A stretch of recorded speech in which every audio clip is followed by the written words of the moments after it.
Welcome to Our Girl Relationships. We talk about the problems people face in their day-to-day lives. Let's start with the video. I am 45, male, and once thought I made the best decision in marriage. But that was the joke of the century. At some point, my wife and I couldn't see eye to eye. There were so many major things wrong with our marriage that nothing I did worked. Mainly because I was the only one putting in the effort. So we called it quits. But here we are again. It has been years since my divorce, and I have moved on with my life, or so I thought. But one day, I received a message from my ex-wife's daughter, an ultimatum of sorts. She said there was more to the story of our divorce and that she had information that could ruin her mother's reputation. My stepdaughter and I were considerably close. Her mom gave birth to her before we met, and we never had any kids because she couldn't carry anymore. I saw her daughter as my daughter, and I'd like to think I was satisfied with that. Hearing what my stepdaughter said, I was taken aback, unsure of what she could possibly mean. I begged her not to reveal the information, citing my ex-wife's request to keep things private, but she was determined, insisting that the truth needed to be told. I was desperate to keep the information from coming out, knowing that it would cause a lot of pain and hurt for everyone involved. I tried to reason with her, but she was resolute in her decision. Eventually, she revealed the information. My ex-wife had been battling a drug addiction, which led to her neglecting her daughter and her responsibilities as a mother. That I already knew, so I didn't act surprised. I told her that was one of the reasons we got divorced. She then told me that there was more that I didn't know about and would be beyond shocked. That made me curious because there were so many loopholes that I couldn't explain, especially concerning our finances. It turned out that my ex-wife had been having an affair during our marriage. She showed me pictures and text messages of her and her lover, and that once she even aborted a child. It was surprising because they all thought she couldn't get pregnant. As if that was not enough, she was the one who stole money from our joint account as her addiction spiraled out of control, causing our financial ruin. I was heartbroken, feeling like my entire marriage had been built on a lie. I couldn't believe that my ex had kept such a huge secret from me and that it had led to the collapse of our marriage. But at the same time, I couldn't help but feel a sense of relief that I finally had an explanation for what had happened. Maybe this was what I needed to really let go and move on. But the revelation came with a price. My ex-wife was furious with me, blaming me for the information coming out. She accused me of betraying her trust and airing her dirty laundry in public. How dare she get angry at me? Now that I think about it again, I feel stupid for feeling sorry for her. When I was in the situation, I still loved her and was hurt. I tried to defend myself, but it was clear that she was not going to listen. I was left feeling guilty and ashamed, knowing that my actions had hurt the people I loved. It's ridiculous, but I still cared for my ex-wife. She was the one who wanted a divorce. I only accepted because I knew it was the best for both of us. It was too toxic for both of us, between her addiction, us losing money and not being able to have more children. We were always fighting. In a year, you could barely count the number of times that we were happy. I tried to make amends, but it was clear that the damage had been done. My ex-wife and I were no longer on speaking terms. Her daughter was furious with her mother, as she had always seen me as the stable parent in her life, even though I was not her biological father. The revelation of the truth had a domino effect in my life. It caused a rift with my family. My ex-wife and her daughter were at loggerheads. I also had issues with my friends and colleagues. Some of my closest friends were annoyed with me for not confiding in them. Others were just looking for something to say. People would always be people, I guess. It was a controversial and hurtful situation, and it left me questioning my actions and the cost of the truth. I think I would have preferred not to find out the truth or keep it from coming out because I couldn't bear the humiliation. It was honestly very exhausting. Years went by and I thought I had finally moved on with my life, but one day I received a letter from an unknown sender. Inside, I found a series of documents and photos that revealed that the story my stepdaughter had told me was not the whole truth. It turns out that she had been aware of her mother's addiction and had even helped her hide it from me. My stepdaughter was worse than her mother, and that's saying a lot. I was furious and felt like I had been played for a fool. My stepdaughter had been pretending to care all along, and I had been the only stable parent in her life, even though I was not her biological father. I couldn't believe that she had been so manipulative and deceitful. I was there for her every step of the way, and I stepped in whenever she needed a father figure. I confronted her about it, and there was no remorse. She said I took away the little affection that her mom still had for her. It was already bad that her mom neglected her most of the time, but when I came into the picture, her mom wanted to be better for me, so she did everything to get me to love her. And the rest of her time was on her addiction and hiding it away from me. My ears were ringing. She had been planning to destroy our marriage for years, and she did. I knew that I had to make her pay for what she had done. I began to plot my revenge carefully and methodically. I knew that I had to be patient and wait for the right moment, as she did. I was going to make her pay for everything she did to me and beat her at her own game. I had nothing to lose because she had taken everything from me. The money that she said my wife stole actually came to her. She was the mastermind behind all of it. All I could think of for weeks was that I had to make her feel some of what she made me go through. I started by ruining her reputation, spreading rumors and lies about her to her friends and colleagues. I also made sure that she was passed over for promotions at work and even had her fired from her job. I even went as far as to ruin her relationships, spreading rumors and lies about her to her boyfriends. My stepdaughter's life began to spiral out of control, and she had no one to turn to. She was alone and isolated, just like I had been when she betrayed me. My stepdaughter couldn't turn to her mother now that she knew what she did and how she put the blame on her when she had been the one that encouraged her to relapse and helped take the money. I felt a sense of satisfaction knowing that she was finally getting a taste of her own medicine. I'm not going to lie. I really enjoyed seeing her suffer, probably more than I should have. But as the days went by, I realized that my actions were not justified. I had become a monster, consumed by my own anger and hatred. I had become a shadow of my real self.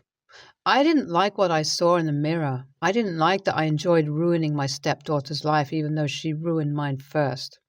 I knew that I had to make amends for what I had done. I sought therapy to work on my anger and resentment. I realized that revenge only leads to more pain and suffering, and it was not worth it. I wanted to go for therapy before facing my ex and her daughter. We were all a mess, and I didn't know how to go about it. That's why I started with something I could control, getting myself to a better place mentally and emotionally.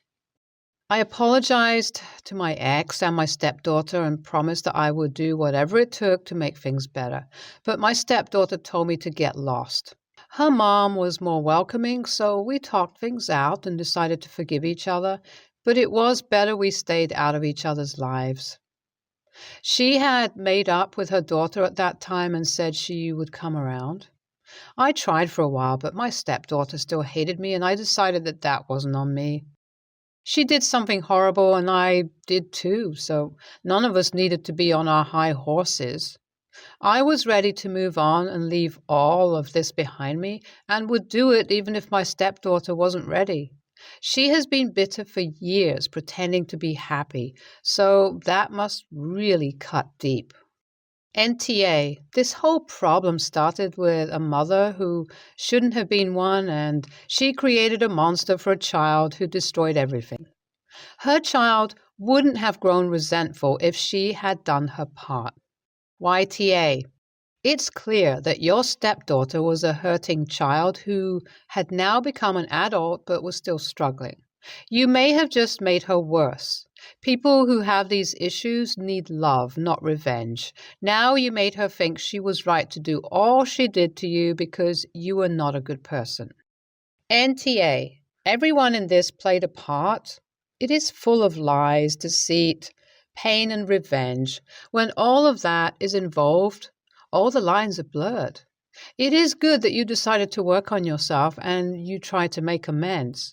It's okay if anyone doesn't want to come on board. You must move on with your life. I'm female, 36. My sister Janet, female, 32, has 3 kids.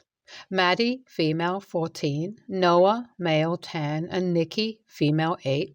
Janet had Maddie with her boyfriend, Mark. They hadn't been together long, but when Janet found out she was pregnant, they eloped.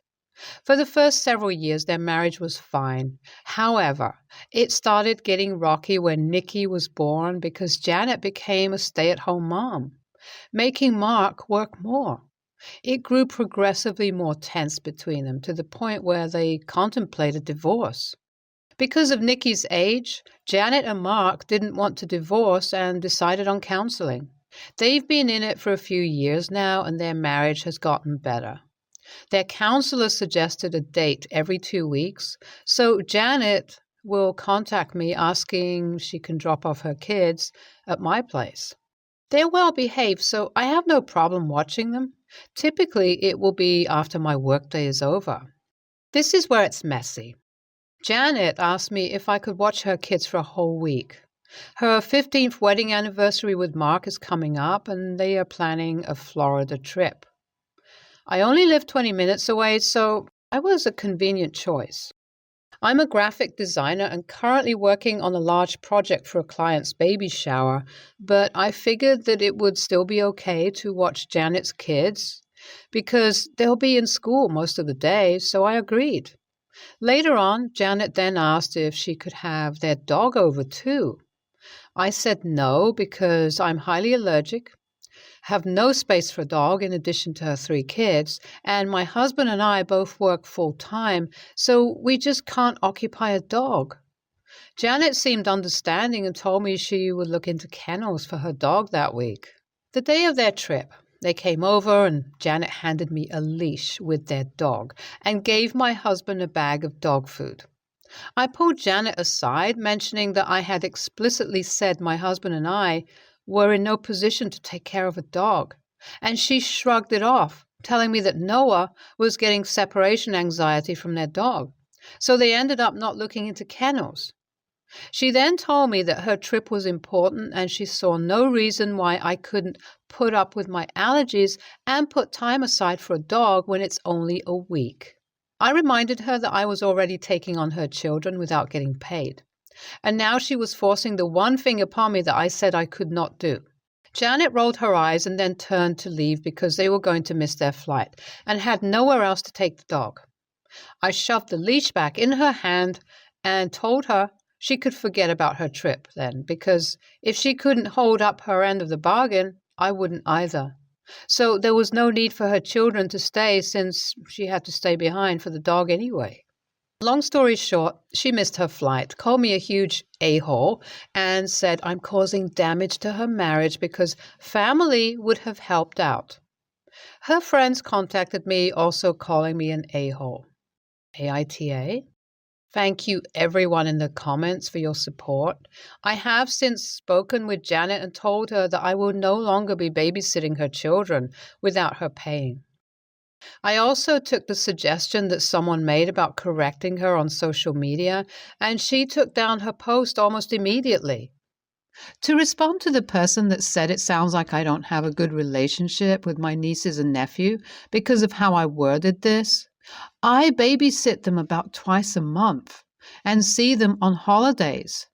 I'm a family-oriented person and very close with my sister and her children. Not really sure how it came across as that I don't have a connection with them when I take multiple times a month to support that side of the family, but whatever.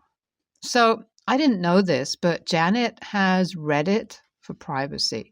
I will not be disclosing her username. And apparently, she was very upset to read all this. I asked if her therapist has suggested a vacation, and she went quiet. But Mark, later on, told me that it was mainly Janet's idea because she felt she needed a break from being a stay-at-home mom. I let my husband know that we won't be doing them any free favors anymore, and he agreed that it's for the best after this incident. For the time being, I've also restricted overnight stays of my nieces and nephew as well and blocked all of Janet's friends. NTA. Noah having separation anxiety from the dog is for her and husband to deal with, not you. He might really have separation anxiety. He might just be their attempt to save money on a kennel. But you said no. Why should you put up with allergies for a week so she can go relax and sun herself?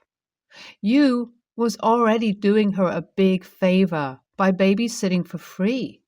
Her friends are welcome to take the dog, regardless of the work, have allergies or whatever, if they feel that way. NTA, I'll bet she just didn't want to pay for a kennel and assumed she'd just corner you into doing it. I'm impressed you stood your ground. You were generous enough to watch the kids. What she did was an a-hole move. I would refuse to watch the kids anymore until she apologizes and ask her friends what she said to them. I'll bet what she told them is not the truth. So I'm 30, female, husband's 33, male, brother, 34, male, brother's wife, sister-in-law, 32, female, and their son, 20 months, are planning to visit us next week and stay for the week since we live several states away and don't get to see each other often. Quick background. My sister-in-law has never been very kind to me. Some examples include her not inviting me to her wedding. My husband and I were serious then. Not inviting me to her birthday. Very serious then. Refusing to get her hair and makeup done for my wedding. I asked her to be a bridesmaid for my husband. Which, by the way, I'm aware this is silly, but every other wedding she went to that year, as a bridesmaid, she got her makeup done.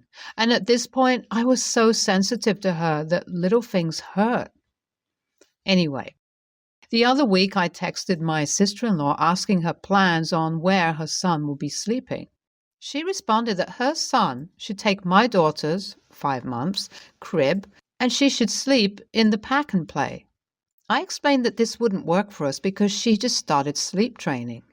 We just moved her to the crib from the bassinet, and I don't want to displace her from her bed while she's still getting used to it. She responded that since her son is bigger, he should obviously get the crib because the pack and play will be too small for him, and since my daughter is so young, that she can sleep anywhere. At this point, I was already getting frustrated, but I offered to buy them a travel crib for up to £50 that he can sleep in since that should alleviate the size issue. She also declined this option and said that this conversation was ridiculous since I should just give them the crib and that she's trying to help me sleep train my daughter. Anyway, again, I reiterated that I would prefer my daughter to sleep in her own crib and suggested she look into renting a crib via BabyQuip and that we can split the total with them. To this, she responded that this is not happening and she wanted us to pay for all the costs or just give up and give her son the crib.